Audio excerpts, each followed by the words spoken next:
አሁን በሲምፕል ኢንትረስት እና ኮምፓውንድ ኢንትረስት መካከል ያለው ልዩነት እንዲታየን ለምሳሌ 6000 ብር አለን እንበል። የሆነ ባንክ ኮምፓውንድ ኢንትረስት ነው የምሰጣችሁ አላችሁ፣ ሌላኛው ባንክ ደግሞ ሲምፕል ኢንትረስት ነው የምሰራው ቢላችሁ ምንድነው ልዩነቱ? ይሄኛው ሲምፕል ኢንትረስት ማለት 6000 ብር ብታስቀምጡ በየአመቱ የምሰጣችሁ ይሄ መጀመሪያ ላይ ያስገባችሁትን 6000 ብር ፐርሰንቴጅ ነው ለሚላችሁ ማለት ነው። ያ ማለት ብሩን ባስገባችሁበት በአመታችሁ ብትሄዱ የሚወልደው የዚህን 6000 8% ብቻ ነውና እንዴት እናደርጋለን? ኦኬ ያስገባው 6000 ብር ነው እንላለን። ከአንድ አመት በኋላ ቼክ ብናደርግ ብራችን ባንኩ 8% ስለሆነ የሚሰጠን 8% ማለት ነው ፐርሰንት። ከዛ ይሄንን 20 በ20 ብናጣፋ 60 በ8 ይሆናል። 60 በ8 ብናባዛ 6 ጊዜ 8 48 ይሆንና ከዜሮ ጋር 480 ብር እናገኛለን። ከዛ ብራችን ከ6000 ወደ 6480 አደገ። ከዛ በሚቀጥለው አመት ሄድን። በሚቀጥለው አመት ስንሄድ አንድ አይነት 480 ብቻ እየወለደ ለምን ቤዝ የሚያደርገው መጀመሪያ ላይ ያስገባችሁትን ብር ነው። እዚህ ጋር የወለደው ብር ተደምሮ ብራችሁ ቢጨምርም ባንኩ ግን ወለድ የሚሰጣችሁ መጀመሪያ ላይ ባስገባችሁት ብር ነው። ይሄ ደግሞ ፌር አይደለም አይደለ? ብራችሁ የተቀመጠውን ብር ዞሮ መውለድ ነበረበት። ግን በቃ የሚሰራው ሲምፕል ኢንትረስት መጀመሪያ ላይ ባስገባችሁት ብር ነው። ስለዚህ ብራችሁ የሚጨምረው በአንድ አይነት በመጀመሪያው ፐርሰንቴጅ ነው። ከዛ ከ5 አመት በኋላ ብራችሁን ቼክ ብታደርጉ 480 ወልዶ በቃ 8400 ብር ነው የሚኖረን። ሌላኛው ባንክ ደግሞ እኔ ኮምፓውንድ ኢንትረስት ነው የምሰጣችሁ ዝም ብዬ ሲምፕል አይደለም ቢለን ምን ማለት ነው? የመጀመሪያ ላይ 6000 ብናስገባም 6000ችን ከአመት በኋላ 480 ብር ወለደ አይደለ? ልክ እንደ ሲምፕል ኢንትረስት 480 ወለደና ብራችን የ6000 ብር ፋንታ 6480 ሆነ። አሁን በሚቀጥለው አመት ላይ ሲምፕል ኢንትረስት ዝም ብሎ 6000 ነው የሚያየው።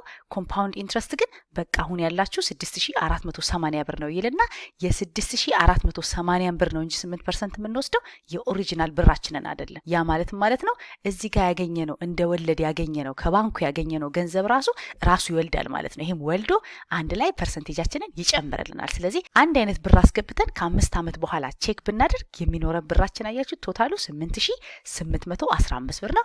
ይሄ ግን 8400 ነው። ኦልሞስት በ415 ብር ይበልጣል ማለት ነው። ስለዚህ ኢማጂን ብዙ ብር ብታስገቡ ደግሞ ምን ያህል እየወለደ እንደሚሄድ። ስለዚህ ይሄኛው የሚያደርገው ምንድነው? 6000 ነበራችሁ መጀመሪያ ላይ። ከዛ ልክ እንደ ቅድሙ በመጀመሪያው አመት ላይ 8% ካልኩሌት አድርጎ ብራችን ልክ እዚህ ጋር እንዳገኘ ነው 480 ብር ሆነ። አሁን ብራችን በምን ያህል ጨመረ? 6480 ብር ሆነ። ከዛ በሁለተኛው አመት ሄደን ብራችንን ቼክ ብናደርግ ቼክ የምናደርገው ፐርሰንቴጃችን የቅድሙ የ6000 ላይ ሳይሆን መጀመሪያ ላይ ያስገባነው የ6000 ሳይሆን እዚህ ጋር ያገኘነውን ያለንን ገንዘብ የዚህን 8% ነው ማለት ነው። አሁን የዚህን ካልኩሌት ብታደርጉ 6480 ታደርጉና በ8 መቶኛ ማባዛት ነው አይደለ? ፐርሰንት ማለት ከዛ ይሄን 0 በዚህ 0 ብታጣፉና ይሄን በካልኩሌተር ብታባዙ የምታገኙት ብር ይሄንን ይሆናል ማለት ነው 6998 ብር። እዚህ ጋር ግን 6960 ብር ነበር። ይሄ ደግሞ 98 ብር ነው። የሚቀጥለው አመት ላይ ደግሞ ሶስተኛ አመት ላይ ቤዝ የምናደርገው ይሄን 6000 አይደለም፣ ይሄን 6480 አይደለም። በሁለተኛው አመት ላይ ያለን ቶታል ገንዘባችን በ8% ካልኩሌት ይደረጋል ማለት ነው። ስለዚህ ኮምፓውንድ ስንል በቃ ይሄ የመጀመሪያ ያላችሁ ብር ራሱ እየተጨመረ ኮምፓውንድድ ሆኖ የሱም ፐርሰንቴጅ አብሮ ካልኩሌት ስለሚደረግ ገንዘባችን የበለጠ ይሆናል። ስለዚህ ባንኮች በሲምፕል ኢንትረስት ቢሰሩ በጣም ይጠቀማሉ አይደለ? በቃ የመጀመሪያ ያስገባነው ብር ብቻ እየያዙ ይሄን ወለድ ምንም ኢንትረስት ሳይሰጡን ዝም ብሎ 480 ብቻ እየደመረልን ቢሄድ ለነሱ ይጠቀማሉ፣ እኛ ግን እንጎዳለን። ኮምፓውንድ ኢንትረስት ላይ ግን ብራችንም ያድጋል። ባንክም ደግሞ ይሄንን ኮምፓውንድ ስለሚጠቀም ሰው ብዙ ብር ለማስገባት ሞቲቬት ይሆናል። ስለዚህ በኮምፓውንድ ኢንትረስት ነው አብዛኛው ነገር የሚሰራው። አሁን ጥያቄያችን ምንድነው? ኮሌጅ ግራጁዌት ፕላንስ ቱ ዲፖዚት ብር 2000 ብር ኢች የር ተብለናል። በየአመቱ 2000 ብር ሴቭ ልናደርግ ነው።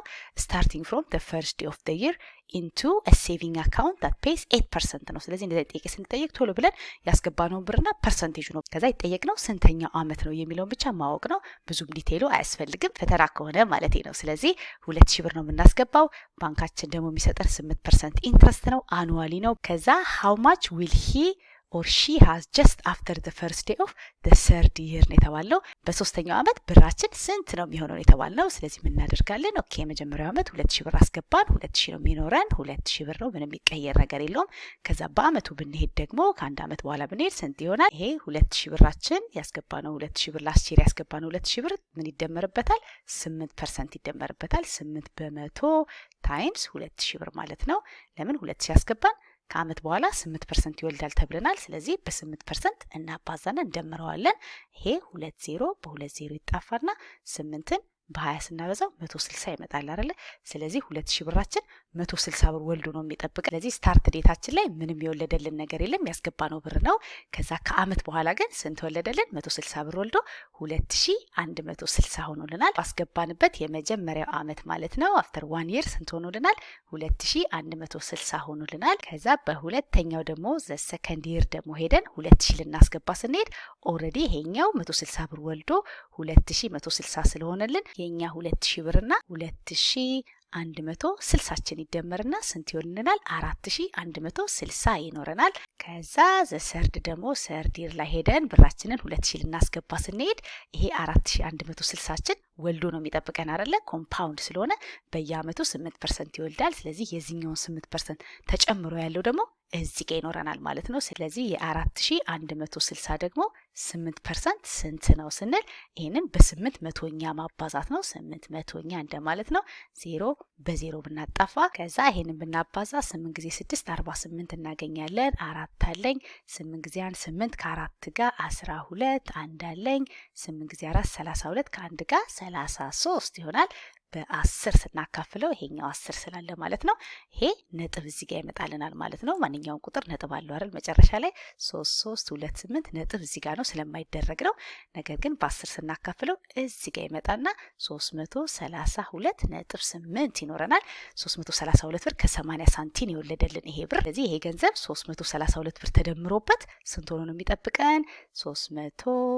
332 ብር ከ80 ሳንቲም ሲደመርበት 802944 ይሆንና 4492 ከ80 ሆኖ ነው እንግዲህ የጠበቀን። እኛ ግን ይሄንን ሰርዲር ላይ ይሄንን 2000 ልናስገባ ነው ይሄን ነው። ስለዚህ የተጠየቅነው ፈርስት ዴይ ኦፍ ዘ ሰርድ ይር ስለተባለን ያኔ 2000 ብራችንን ስናስገባና ባላንሳችንን ቼክ ስናደርግ ይሄ 2000 እና ይሄ ተደምሮ ቶታል የሚኖረን ስንት ነው? 4492 ከ80 ነበረን። ከዛ 2000 ብራችንን ልናስገባ ስንሄድ ባላንሳችን እንዲህ ተደማምሮ ስንት ይሆንልናል?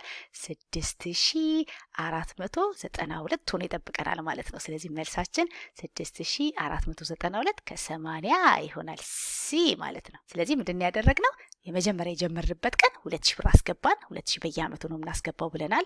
ባንካችን ደግሞ 8% ከአመት በኋላ ነው የሚሰጠን። ስለዚህ ያስገባንበት ታይም ብሩ ምንም ለውጥ የለውም። ከዛ ከአመት በኋላ ሄደን ስንሄድ በፈርስት ይራችን ደግሞ ፈርስት ይራችን ስንሄድ 2000 ያስገባን። መጀመሪያ ያስገባነው 2000 አለ 4000 ነው አይደል መሆን የነበረበት። ነገር ግን የመጀመሪያ 2000 160 ብር ወልዷል አይደል? ስለዚህ ይሄ 160 ብር ወልዶ ኦልሬዲ ባንክ ስንሄድ የነበረን ብር 2000 ሳይሆን 2160 ነው። ያ 2160 ላይ እኛ ደግሞ 2000 አስገባን። ያኔ 4160 ነው ያለን በዚህ ታይም ላይ። ከዛ ያ 4160ችን ደግሞ የሚቀጥለው አመት ላይ ስንሄድ ወልዶ ነው የሚጠብቀን አይደለ? ስንት ወልዶ ነው የሚጠብቀን? 332 ብር ከ80 ወልዶ ነው የሚጠብቀን። ስለዚህ 332 ከ80 ስንደምርበት ብራችን ስንት ሆነ? 4492 ከ80 ሆነ። ይሄ ሁለተኛው ዓመተ ምህረት ላይ። ከዛ ሶስተኛው አመት ላይ ደግሞ ሄደን ይሄን 2000 ልናስገባ ስንሄድ ይሄ ብራችን ኦልሬዲ ተደማምሮ ስንት ሆኖ ነበር የጠበቀን? 4492 ከ80 አይደለ? ከዛ ሄደንና ሰርዲር ላይ 2000 አስገባን። ይሄ 2000 ግን ገና ወለድ የለውም አይደለ? ገና የሚቀጥለው አመት ላይ ነው እንጂ አሁን ገና ማስገባታችን ነው። ስለዚህ የበፊቶቹ ኮምፓውንድ የሆነው ኢንትረስታችን ያለበት ብራችንና አሁን ያስገባነው ብር ሲደማመር ብራችን 6492 ከ80 ይሆናል።